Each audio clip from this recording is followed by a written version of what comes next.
কালি। গায়ের রং কালো বলে জন্মের সময় আমার ঠাকুমা বলেছিল, বাবা গো, এ যে একেবারে মা কালী। সেই থেকে আমার ডাকনাম হয়ে গেল কালী। মা ভালো নাম রেখেছিল শ্যামা। আমি মাস্টার ডিগ্রি পাশ, শিক্ষিত বেকার। ছোটবেলা থেকেই আমাকে শেখানো হয়েছে আমায় গাঢ় রং মানায় না। গাঢ় কাজলও লাগাতে নেই, জোরে জোরে হাসতে নেই, স্লিভলেস কুর্তি ব্যবহার করতে নেই। এখন আমার বয়স 23 বছর।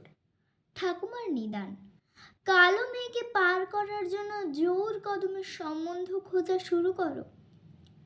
আজ আমি ভীষণ উত্তেজিত, একই সঙ্গে প্রচণ্ড রকম টেন্সড। এই প্রথম পাত্রপক্ষ আমায় দেখতে আসছে। আমি চোখ ভরে কাজল পরেছি, কপালে ছোট্ট কালো টিপ, হালকা লিপস্টিক, আর আমার প্রিয় বেনুন শাড়িটা। তৈরি হয়ে ঘর থেকে বেরোতেই ঠাকুমা খেকিয়ে উঠলেন, এ দেখো, সাক্ষাৎ কালী। কালো গায়ের রঙে কেউ এমন শাড়ি পরে?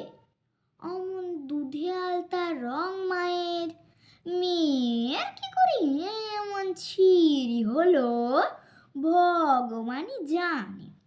ও বৌমা, একটু এদিকে দেখো না।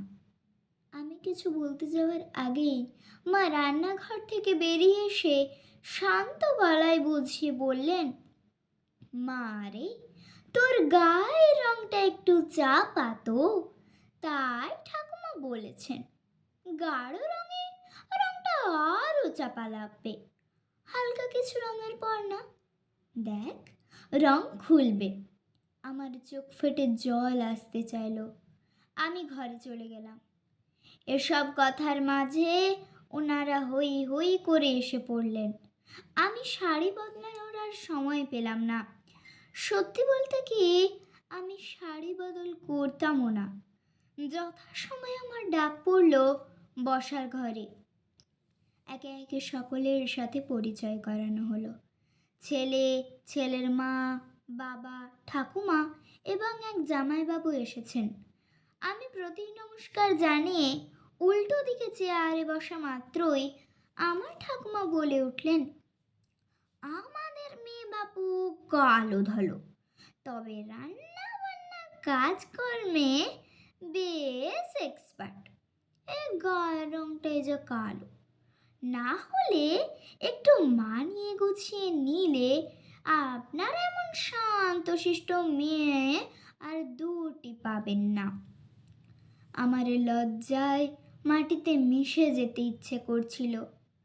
এমন সময় ছেলের ঠাকুমা পান চিবোতে চিবোতে বাবাকে বললেন, তা পোস্টা পুষ্টি বলি বাবা, আমি তো গায়ের রং চাপা শুনে ভেবেছিলাম উজ্জ্বল শ্যাম বর্ণ হবে হয়তো।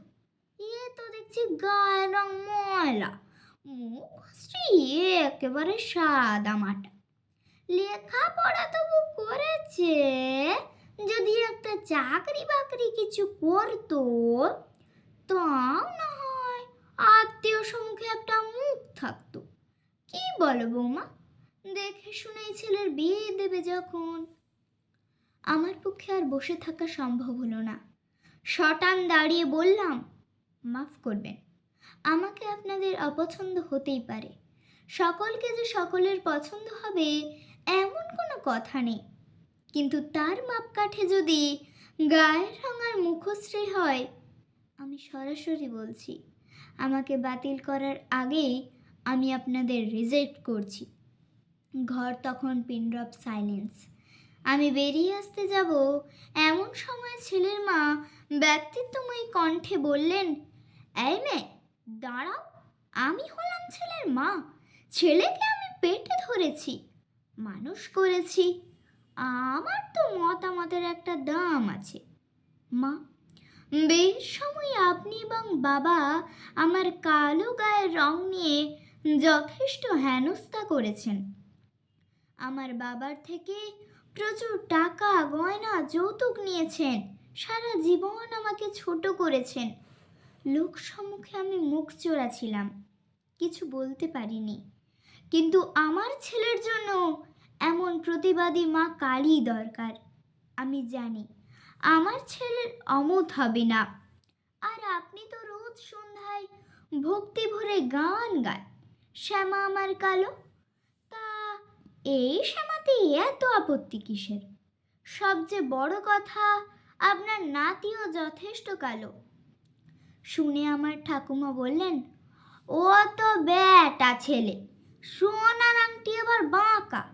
কি জানি, বিয়ের পরে এত আদিক্ষেতা বজায় থাকলেই ভালো। এমন সময় নীরবতা ভেঙে স্বয়ং পাত্র বলে উঠল, থাকবে ঠাকুমা, থাকবে, সারা জীবন আদিক্ষেতা বজায় থাকবে। কি জানেন, আপনার নাতনিকে কলেজে যাওয়ার সময় রোজ দেখতাম। ওর কোমর ছড়ানো চুল আর বুদ্ধিদীপ্ত চোখ দুটো ছাড়া আর কাউকেই মনে ধরল না যে সময় পাল্টেছে, রুচিগুলো এবার বদলাতে হবে যে। জং ধরে গেল আদিকালের ভাবনায়। দিন না আপনার নাতনিকে আমার হাতে তুলে। রং যদিও বেজায় কালো, আমি কিন্তু পাত্র ভালো। সবাই হো হো করে হেসে উঠল, আর সেই হাসিতে যোগ দিলাম আমিও। নমস্কার।